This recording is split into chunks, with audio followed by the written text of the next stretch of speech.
Imana ni nziza. Wewe ukanawe nawe ngo nzavanga Imana nzamwegura ngo ibihe byose. Amen. Imana ni nziza. Ibihe byose. Imana ni nziza. Mungu ni mwema sana wakati wote.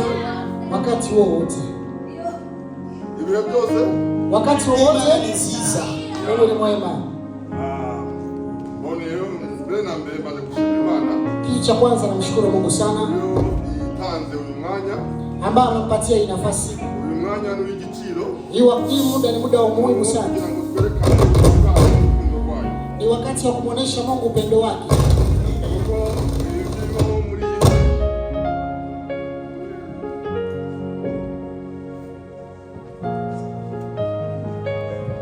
Amen. Hallelujah. Amen. Wakati mtu anapokuwa katika dunia, Imana ibizi byose. Kila kitu Mungu anakuwa anakijua. Imana ni nziza.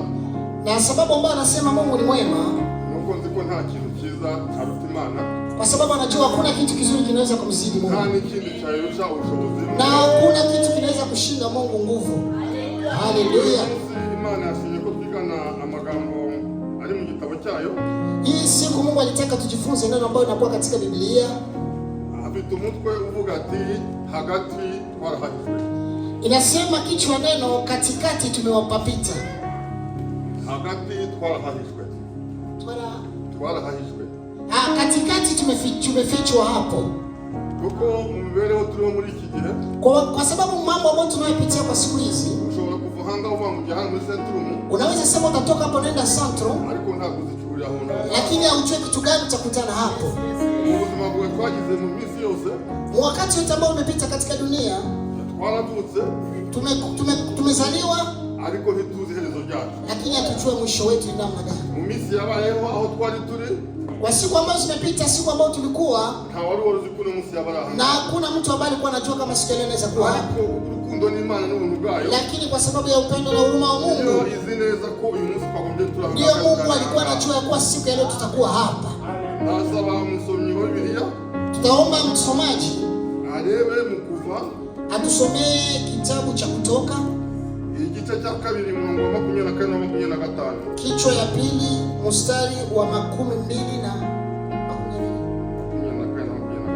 24 mpaka 25. Kutoka 4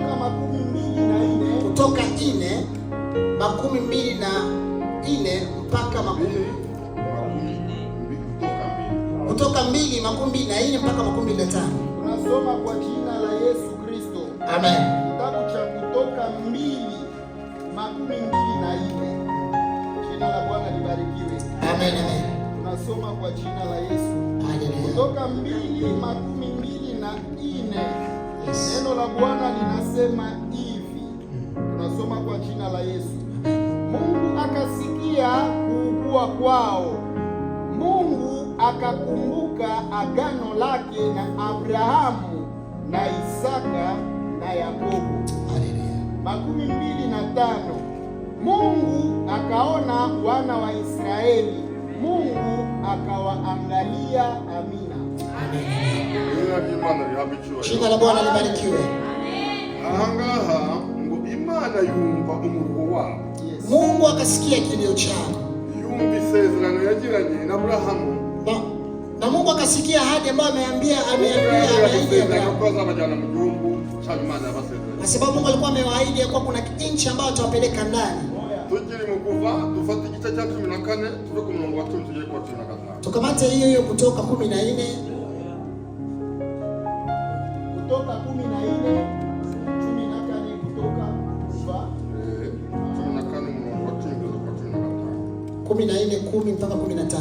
14 kwa jina la Yesu. 14 tunaanza 10 kushuka hadi 15. Yes. Na wakati Farao alipokaribia, wana wa Israeli wakanyanyua macho yao, na tazama, Wamisri walikuwa wakikuja nyuma yao. Wakaogopa sana. Wana wa Israeli wakalia kwa Bwana, wakamwambia Musa, kwa sababu hapana makaburi katika Misri, umetuchukua tufe jangwani? Kwa nini umetutendea hivi? Kutoka katika Misri.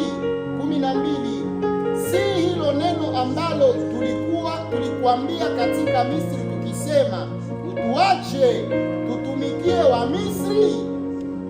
Maana ni afadhali tutumikie wa Misri kuliko kufia jangwani.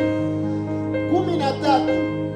Musa akawaambia watu akasema, musiogope, simameni tu muone wokovu wa Bwana ambao atakaowafanyia nyinyi leo, kwa maana wa Misri hao ambao muliwaona leo hamutawaona tena hata milele. 14. Bwana atawapigania nyinyi, nanyi mutanyamaza kimya. Amen. Amen. Amen. Aha, ili jambo likomeye cyane. Hapa hii neno kubwa sana. Farao abatunze Abisiraheli n'amaso babona benshi kutabaho. Ya Farao wakati alifungua macho akaona mu by'ukuri. Aha, hii nafasi ndumva twahasomye, ndumva twagenda gusubiramo tugira gusoma. Tunaenda tunasoma kidogo na kurudilia mistari kuko iri nirwo ubugingo buhoraho bw'ijambo rihoraho, kwa sababu hii ndiyo neno na uzima wa milele. Aha, Abegiputa bahuruye inyuma yabo baratinya cyane. Wakati watoto wa Israeli waliangalia nyuma wakaogopa sana. Abisiraheli batakiri Uwiteka, wakaanza kulalamikia Mungu. Watoto wa Israeli babaza Mose bati, akauliza Mose, hakuna makaburi ambayo yalikuwa huko kwenye kiti cha Israeli? Kule tulikuwa tunakula, tulikuwa tunakunywa, tulikuwa tunafanya kazi zote. Umetuleta hapa ili tukufie hapa? Kwa ukweli tekereza nawe ngo Abisiraheli aho bageze bararebye mu nzira bari barimo. Wewe mwenyewe uangalie nchi ambayo watoto wa Israeli waliangalia nchi ambao wako wanaenda ndani. Barebye ku mpande kabona misozi, waliangalia ngambo wakaona milima, inyuma hari Egiputa wakurikiye n'amagari, wakaangalia nyuma wakaona Farao anakuja, imbere hari inyanja, alikuwa pia mtoni mbele yao. Barangije babaza Mose watujyana hehe? Wakaangalia wakasema, akauliza Musa, umetupeleka wapi? Iyo picha namwe nimufate mu cyembenge bwanyu, na nyinyi wenyewe muangalie hiyo picha mtembele vizuri. Cyose aho ufite umuntu agukurikiye, uangalie kama unaweza kuwa kila wakati mtu anakufuata na pia hata kumfanyia mbaya, yashaka kugira nabi, imbere ukahabona amazi, inyuma hari ingabo zikwirukankaho n'iruhande imisozi. Wakati zingine uangalie, unaweza kuona mtu yuko kukimbia nyuma anataka kufanyia mabaya, unaangalia ngambo hakuna njia na mbele pia hakuna njia. Unaweza kufanya namna gani? Wabigenza kutu. Unaweza kufanya namna gani? Wabigenza kutu. Unaweza kufanya namna gani? Ariko ahangaha Mose yababwiye ijambo rikomeye, lakini hapa Musa akamwambia neno ya nguvu sana. Mose arabasubiza ati, Musa akamwambia, nihagarike gusa mureke agakiza Uwiteka ari bubazanire uyu munsi, kuko abanyegiputa mwabonye uyu munsi muzongera kubabona ukundi. Haleluya. Musa akamwambia, msiogope, kwa sababu wale wa Misri mnaowaona leo hamta tena kuwaona tena. Nene data tutani ahangaha. Ndugu yangu wewe ambao tunakusanyika pamoja na wewe, aho ahangaha nta Mwegiputa ukuri nyuma, hakuna mfarisayo ama hakuna mtu ambaye anayekukimbiza yuko nyuma yako. Banzu rebe, angalia kwanza, reba aho wavuye, angalia nafasi ambapo umetoka, ibyo waciyemo, mambo ambayo umeyapitia. Ese urabona ari ibihe? Unaona ni namna gani? Kuko ikibazo gihari muri kano kanya nuko hano turasoma Abanyegiputa, ariko kano kanya turibazo dufite muri kano kanya. Kwa sababu tunasoma tukisema watoto wa Misri, tunasoma watoto wa Farao, wale wa Farao ambao walikuwa wamewafuata watoto wa Mungu, lakini hatutazungumzia hiyo kitu. Tunaanza kuzungumzia matatizo ambayo tuko tunayapitia. Kano kanya wafashe nzira ubaworuri, umetoka nafasi ambapo ulikuwa ati Burayi kunezerwa, ukasema unakuja Ulaya, unakuja kufurahi, ariko ibibazo biracyari byinshi, lakini matatizo yangaliki yale yale. Kano kanya wabonye akazuba kabonye, umesema umepata kazi, ariko ibibazo biracyari byinshi, lakini matatizo yangaliki mengi sana. Hana wabani ngoma bari hapa, unaona hata watoto wengine wako hapa, ariko ibibazo ni byinshi. lakini hata vile matatizo yangaliki. Ese umwe turi kumwe tuzamugenda gute? Huyu mtu wa Misri ambao tuko naye tutamfanya namna gani? Yatekereza ko buri wese yabanza agafata ikintu kimwe akireba, agatekereza akareba. Kila mtu anaweza kukamata kitu kimoja, anaangalia na anachunguza vizuri kwanza. Ese uko bano bari bagozwe iyi misozi si cya kigeragezo cy'ubushomeri? Hivi hawa watu walikuwa wanafungwa na matatizo, haiwezi kuwa ni hii shida ya kukosa kazi? Kuko abantu benshi bajya bibwira ikintu kimwe, kwa sababu watu wanakuwa wanajiuliza wakati zingine.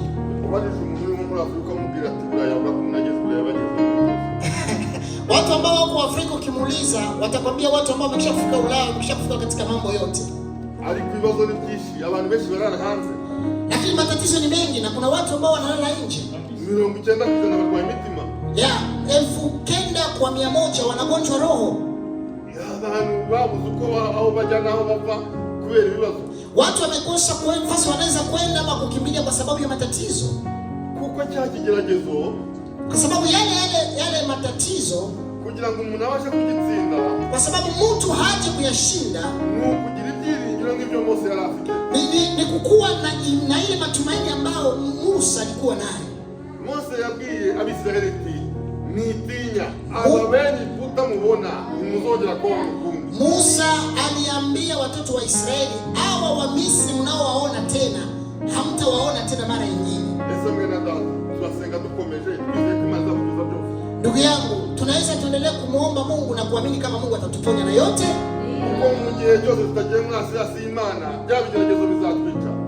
Na wakati wote pasipokuwa na siasa na Mungu, matatizo yanaweza katuishi, yanaweza kutumaliza. Kitu cha kwanza ni kuingia ndani ya siasa na Yesu Kristo. Abaisraeli hano yukomeje hasi ngo bageze hasi inkingi yibagitsemo hagati. Na ukifuata kisi neno la Mungu linashuhudia hao watoto wa Israeli ilifika wakati ile shida ama hiyo maji ilikuwa mbele yao ikapasuka. Bakaenda juu ya baje hejuru ya maji. Bakaenda katikati ya bahari, wakapita, wakapatikana njia hapo. Bageze mo hagati hadi inkingi y'umuriro yaje nyingi. Walipita ndani ni kitu gani?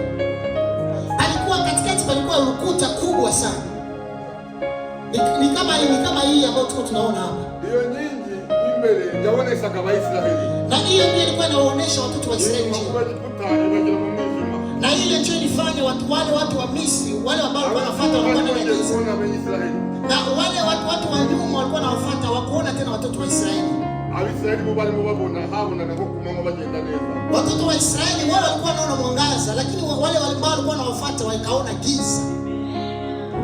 Nyuma yusomye yuko maze gusoma usanga ngo bamaze kugeramo hagati Imana yabwiye Mose tiravuga kwa kurebesha nyuma y'amazi arongera afatana abirandura babandi na ukisoma Biblia inakwambia vizuri wakati walikuwa shavuka hiyo mtoni, Mungu akamwambia Mose angalie nyuma, watie mkono nyuma, na hiyo maji ikawamaliza wale wote ambao walikuwa wanawafuata.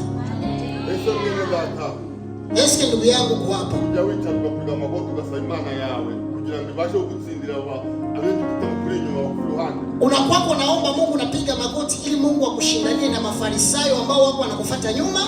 Hano Egiputa umshumeri. Hapa kunaweza kuwa Mafarisayo ama watu wabaya ambao wanaweza kuwa ni umaskini. Inaweza kuwa pia ni shida ama matatizo fulani ambao unaweza sema pia hauna mwanaume. Sina mwanamke. Sina kazi.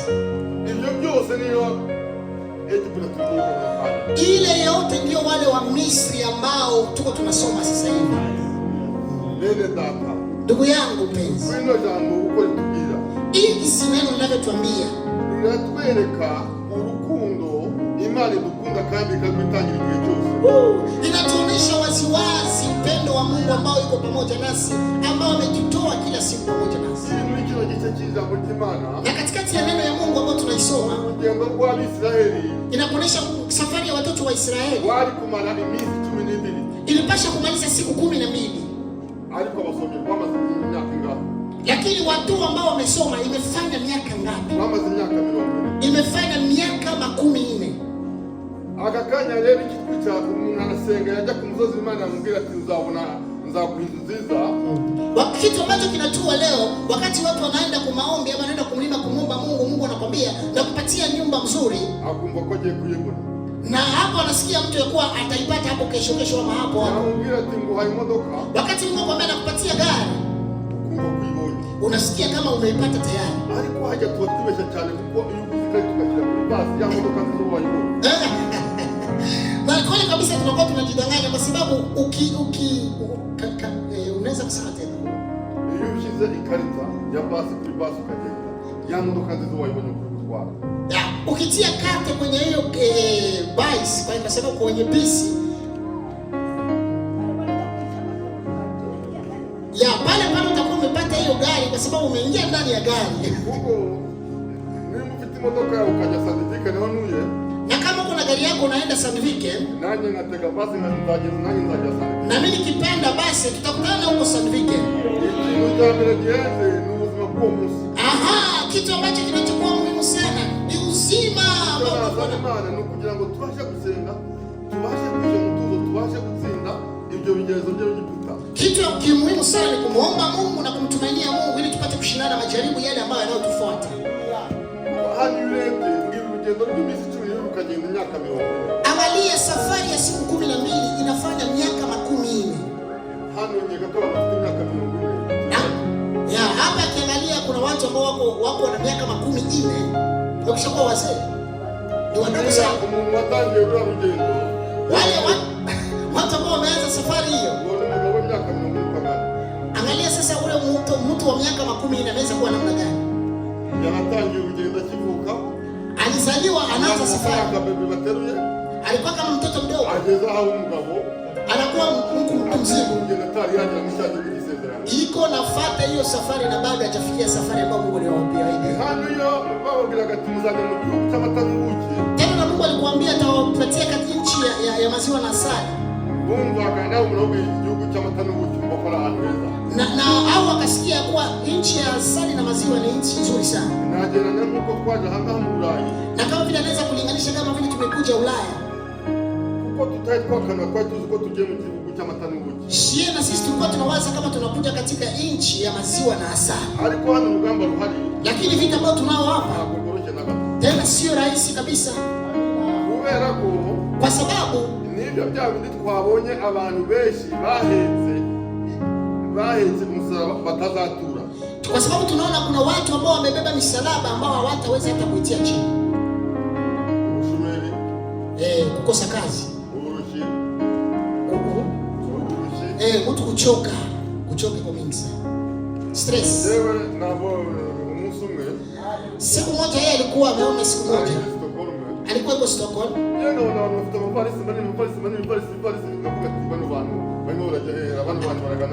Akaona watu wako na mavalizi mingi, akasema watu wako wanaenda. Rafiki akamwambia wale wote nyumba yao ni ndio yao na wale ile ndio nyumba zao, wale ambao nafasi ya kuishi. Akasema wazungu ndio kuna maisha yenu kweli? Akafikiria akasema au tuzabera hazima ni hehe. Akasema sasa hii dunia fasi ambapo tutakuwa salama ni wapi kweli? Icyambere nuko twakutisha bugufi tukaja mu raso ya Yesu. Kitu cha kwanza na cha muhimu ni kujishusha chini, tunakuwa katika damu ya Yesu Kristo. Kuko aya masezerano duhabwa, kwa sababu hii ahadi ambazo tumezipewa, haya masezerano asohora ina atasohora. Kuna ahadi ambazo zimefikia na kuna ahadi ambazo hazitafikia. Hadi kugira ngo masezerano anze gusohora. Lakini kwa sababu ahadi zifikie, nuko tubanza tukishyira hamwe. Ni kitu cha kwanza ni kujitia pamoja. Tukumva ko tugomba kujisa bugufi kugira ngo ikintu kize. Tukijishusha na ili ahadi ambazo Mungu ametuahidia tupate kuzikutana. Kuko urugendo Aisraeli bakoze niko turumukana. Hii safari ambao watoto wa Israeli walifuata walipitia ndio ambao tuko na sisi. Ni urugero ku muntu ufite umugore we. Anaweza kupana mfano kwa mtu ambaye anakuwa na mke wake. Aziko bazageza wanashwa ntabwo kuri umushaka. Mtu angejua kama watakuwa na matatizo siku moja na mwanamke, hangemuoa. Umuntu aziko azabyara umwana nirwa bimuji kumuhanda yasaba nirwa mujyaro. Na kama mzazi angelijua kama atazaa mtoto ambaye atakuwa barabara, atakuwa maibobo, vile tunasema, hangetika mzai. Ariko kurukundo rw'Imana, lakini kwa upendo wa Mungu tuendelea tugasenga tugasaba kugira ngo tuboshishe kubona ikiza. Tunaendelea kujitoa na kujikaza ili tufikie mazuri sana. Aha, ijambo ry'Imana hapa neno la Mungu linasema, litwereka tusome muri Yoshua igice cya 3. Tusome Yoshua 7. Tusome ku murongo mstari wa 2 tugeze kwa 5. Mstari wa 2 mpaka wa 5. Yoshua 7:2 mpaka 5. Yoshua 7:2 mpaka 5.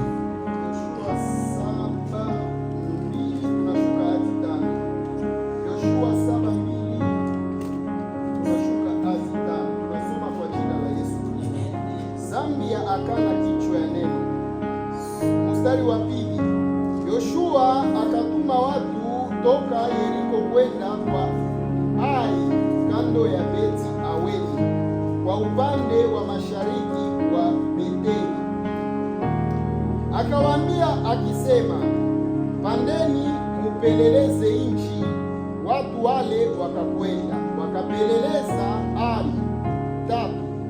Wakarudi karibu na Yoshua wakamwambia, watu wote wasiende, lakini watu kama 2,000 au 3,000 waende na kupiga Ai.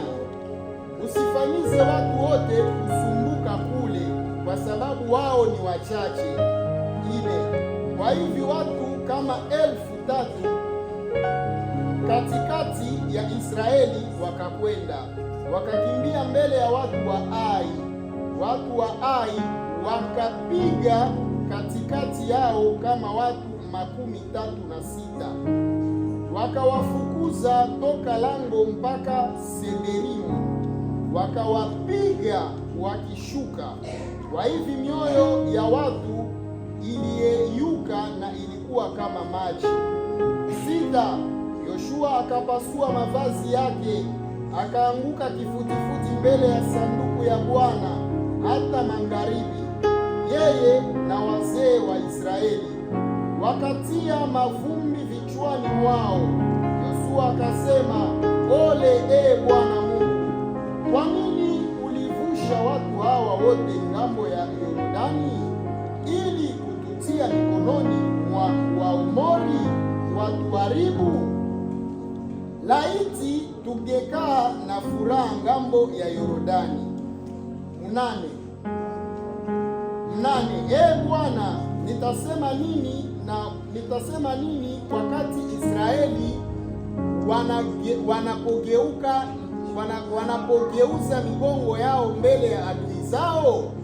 Maana Wakanana na wenyeji wote wa nchi watasikia, watazunguka na wataondosha jina letu duniani. Na atafanya nini kwa jina lako kubwa? Amen. Amen, amen. Neno hili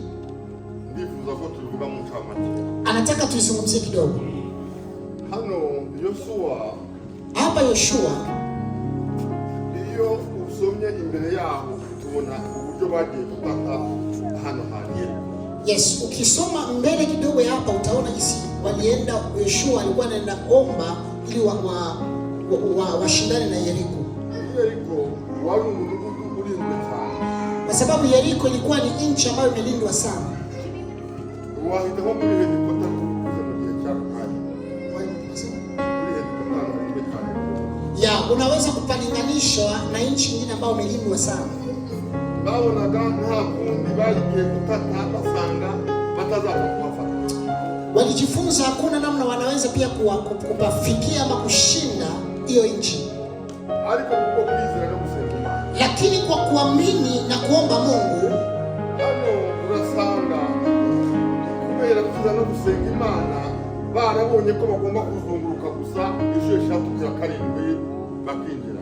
Hapa kufuatana na waliona ya kuwa kumbi kwa kuomba wanaweza wakazunguruka kuta ya Yeriko na mara ya 7 na kuta hiyo itavunjika.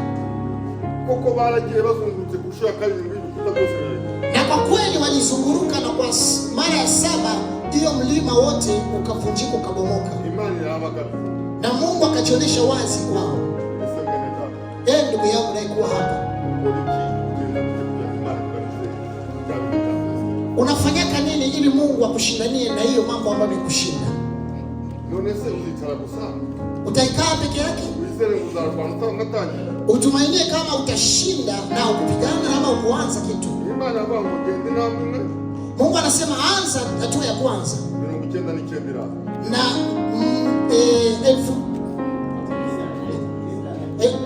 kenda itakufuata pia. Ndugu yangu, wewe unafanyaka nini kugira ngo ubashe kugira ngo za nkike zigukikije, bwa butindi, bwa bukene, bwa bushumeri, bwa burwayi n'ibindi byose kugira ngo usenge bisenyuke? Unafanyaka nini ili matatizo ambayo unaokuwa nayo, shida, magumu, magonjwa, ili yote ivunjike? Ntabwo bigeze barwana cyangwa ikintu. Hapa tunaona kuwa hawa watu wa Mungu hawakupigana kwa vita ya kuonekana kwa mwili, lakini walifuata maagizo ya Mungu, ni kuzunguka tu kuta ya Yeriko. Na hiyo maagizo ya Mungu aliwaambia wazunguke tu, mara ya 7 kuta ya Yeriko kabomoka ikavunjika. Ndugu yangu niko hapa, unafanyaka nini ili ushindane na hiyo matatizo ya ushomeri? Unafanyaka nini ili ushindane na magonjwa ya roho ambayo yamekutesa sana? Kitu ambacho kinachokuomba cha kwanza ni kuamini ndani ya roho yako. Hapa ni imani ambayo inaonyesha nguvu. Hii kitabu ina mambo mengi sana na habari nyingi sana. Unaposoma Biblia, kuna mtu wa Mungu ambaye aliitwa Naamani, alikuwa anagonjwa vidonda, lakini wakati alipoenda katika nyumba ya mtumishi wa Mungu, yeye alikuwa anajua ya kuwa akifika huko kuna kisi mtumishi wa Mungu atamhudumia ama atamtumikia. Lakini mtumishi wa Mungu,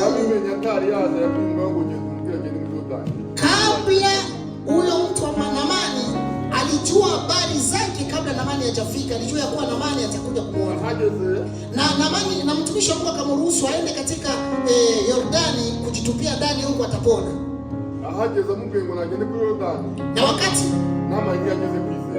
Na wakati alifika, na mtumishi wa Mungu akamwambia aende ndani ya Yordani, lakini Naamani akashindwa kuamini. Lakini mtumishi wake mmoja akamwambia, baba, kama nilikwambia zaidi ya hii haungeliifanya?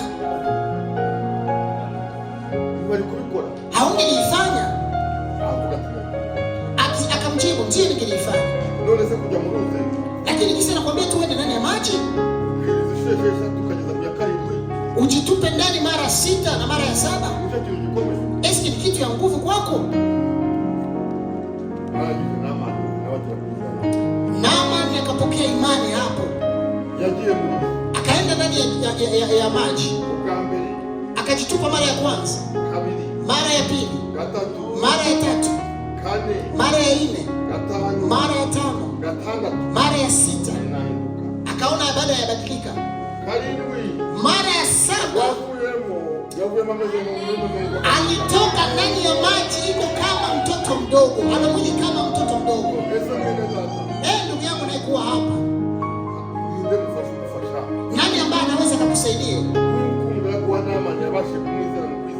Kama vile mtumishi wa Naamani alimsaidia kuwa na imani Naamani, ili afanye yale ambayo mtumishi wa Mungu alimwambia kufanya. Hicho ambacho tunachokuomba mwa hii wakati ni kujitia pamoja, tukuwe na grupu ya kuomba, kuko watu ambao wanasaidiana ili tufikie kile kitu ambacho lazima kufikia. Ndugu yangu,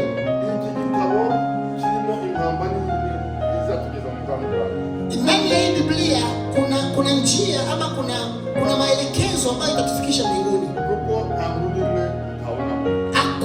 Hakuna habari ambayo iko ndani ya Biblia.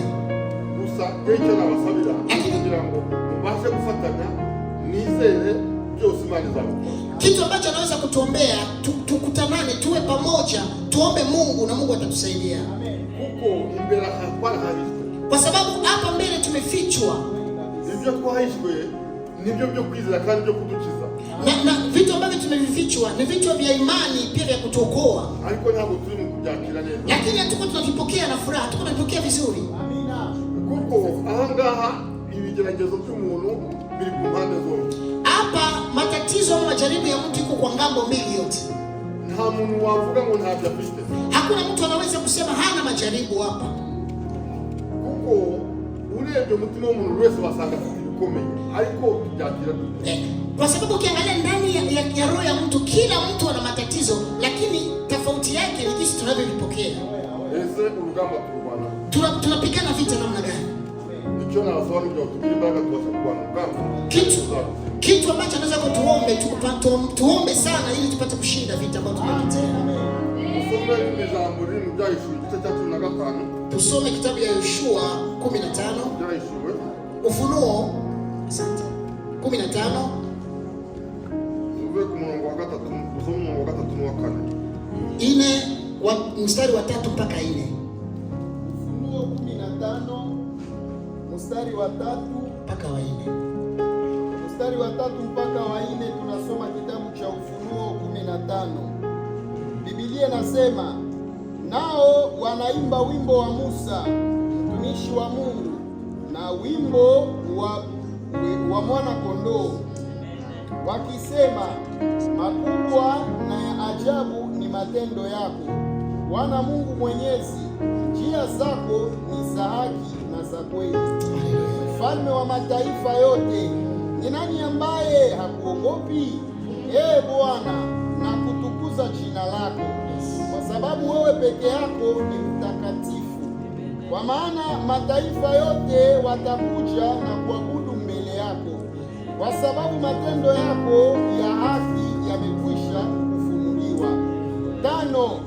Na nyuma ya maneno haya nikaona, na tazama, hekalu la hema la ushuhuda katika mbingu lilifunguliwa, na wale malaika 7 wenye mapigo 7 wakatoka katika hekalu, wamevikwa mavazi ya kitani safi na kung'aa, na wamefungwa vifua vyao na mikaba ya dhahabu. Amen. Amen. Amen. Ahangaha ijambo hano hari ku murongo wa 4. Hapa neno liko katika kitabu cha mstari wa 4. Hanze ngo mwami ninde utazakubaha kama wewe kuhimbaza. Inasema Mungu nani, mfalme nani hawezi kukuamini ama kukuabudu? Kwani wewe wenyine wera? Bwana ni wewe mtakatifu. Amahanga yose azaza ikutumbere akuranye imirimo yawe yo gukiranuka igaragaza. Mataifa yote atashuka kifudifudi mbele yako ili utukufu wako uonekane. Ndugu yangu, iri jambo rigira impamba y'ubuzima bwawe. Iri jambo rigira impamba y'ubuzima bwawe. Ili neno ulifanye taa katika maisha yako. Kuko ni jambo rivuga ngo mwami ninde utazakubaha. Kama neno nasema Mungu ni nani ambao hawezi kukuheshimu? Imirimo yawe n'ibindi byose bigaragarira mu maso y'abantu. Kwa sababu kazi zako na vitu vyako vyote vinaonekana kwa macho ya mwanadamu. Kale twauze dushima Imana. Tulikuwa hapa tunashukuru, ariko ubushobozi bw'Imana buba bufite ikintu. Iyo ujya gushima Imana hari kiba cyabaye kigaragara. Yes, wakati unakuja kumshuhudia Mungu kuna kitu fulani ambao Mungu amekuwa amefanya katika maisha yako. Usije ko nta utashima kuba gihumeka. Na hawezi kosa kushuhudia kwa sababu pia ungali mzima. Unamwili unapumua. Aha, Mungu yachashize mu kwezi kwa 12 naona ubushobozi bw'Imana. Kwa mwezi wa 12 aliona mkono wa Mungu. Hari umuntu yanje umukozi w'Imana. Kuna rafiki yake ambaye ni mtumishi wa Mungu. Yari muri Afrika. Alikuwa Afrika. Ahura n'ibibazo. Akakutana na matatizo. Na mmoja katika familia yake. Asa kumubwira, ambaye ndio mwanamke turabizi. Yewe inzu kwa 15 ndaishaka. Akakuja kumwambia alikuwa mpangaye ama kwa ile ambaye ndio kwa mwanamke. alikuwa ampatia ule ndugu yake, alikuwa anampatia nyumba ya kuishi ndani, akamwambia siku 15 nakuja unirudishie nyumba yangu.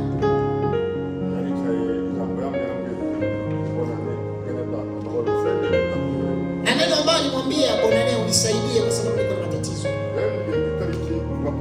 Alimwambia tarehe 12. Alienda kuomba tarehe 13.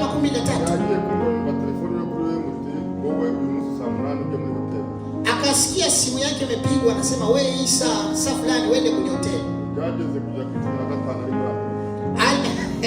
Ilifika tarehe 15, tarehe ule mtu ashakuwa Amerika. Kitu ambacho alitaka kutuonesha vita ambao tunapigana, tunapaswa kujua namna ya kupigana. Tuamini pia.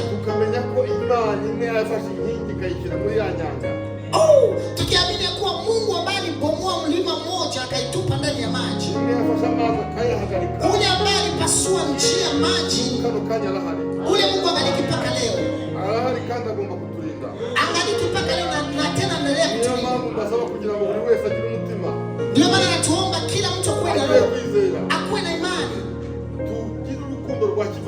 Tukuwe na upendo wa kindugu.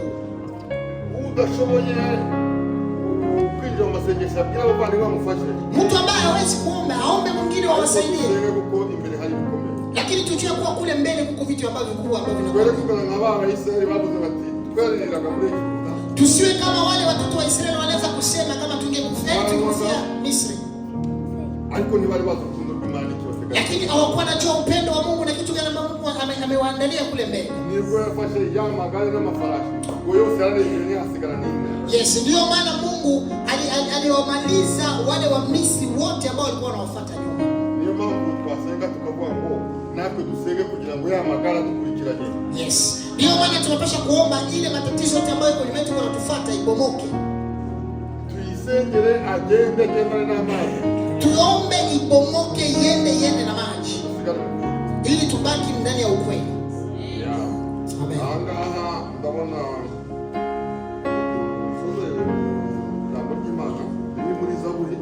tutamalizia kwenye kitabu cha Zaburi kichwa cha mbele cha 15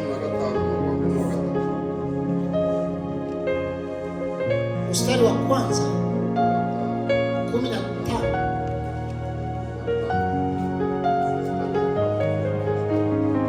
15 moja pasoma kwa jina la Yesu. Zaburi 15 mstari wa mbele hadi 3. Zaburi ya Daudi, kichwa ya neno.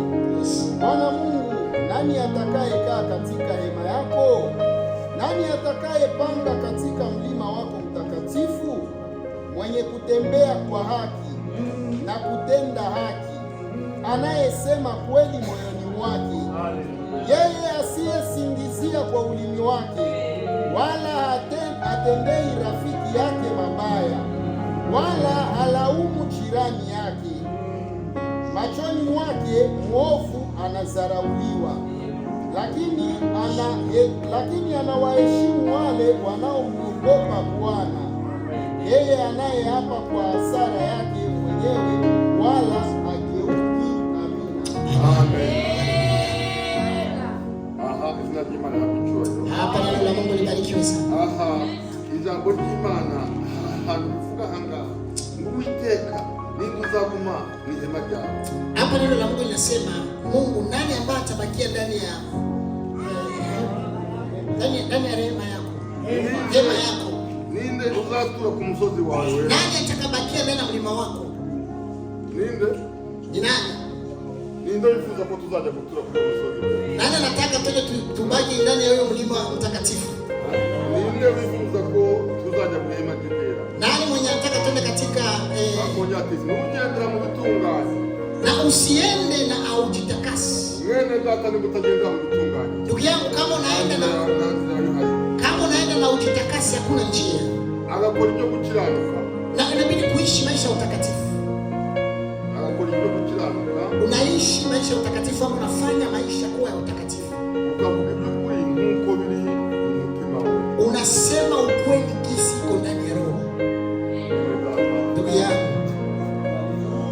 Mungu yavuga byinshi mtu anaweza kuzungumza mengi, ariko icyo navuga nuko Imana yo tureba, lakini kitu ambacho anaweza kusema, kwa sababu Mungu ambaye anayekuwa mbinguni anatuona na anaweza yote. Hagati turi twarahishwe, katikati tumefichwa, kubera ko hari ibyazatujyana muri gihe no tutari twamenya, kwa sababu kuna vitu vitatupeleka ndani ya vitu fulani ambao bado hatujajua, lakini kwa upendo wa Mungu na kwa neno lake. Neno la Mungu linasema hapa, usiende katika mambo isiyokuwa sawa, na inabidi kufanya maisha ya utakatifu, kuishi maisha ya utakatifu. Ndugu yangu, siwezi kumaliza na kuambia mwende katika njia ya utakatifu na mfanye maisha mambo mazuri, msiende katika dhambi, kwa sababu tuna Farao ambaye anayekuwa nyuma yetu. Hakuna kitu kinaweza kutuma tunamshinda Farao kama sio kusoma neno la Mungu na kuomba.